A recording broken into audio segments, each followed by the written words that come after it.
So there was a time when most people believed that the decisions of the majority was very close to reality. But there was also a time when the majority of people believed the earth was flat. And if you asked them whether they were sincere, they said, of course, you can see it's flat. So they'd break a sincerity meter. But it isn't sincerity that the world needs. It needs the intelligent management of the Earth's resources. This is what we don't have. The major contribution the Future by Design would like to provide is a method of coping with problems.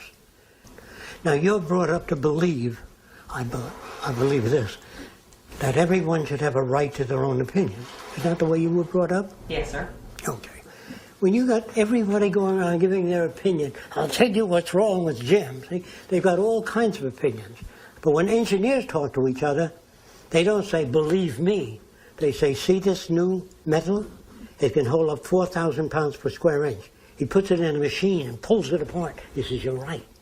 So I would say the majority of the people of the world today are unsane, not insane. Unsane meaning having been exposed to methods of evaluation that are long rendered obsolete. Our language in the future will change to a saner language where we have no argument in it.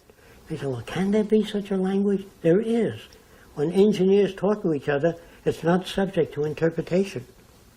They use math, they use descriptive systems. If I interpreted what another engineer said in the way I think he meant it, you couldn't build bridges, you couldn't build dams, you couldn't build power transmission lines. The language has to have meaning. That's why when a doctor writes a prescription, if he prints it, it's the same all over the world. So the world I'm talking about is different.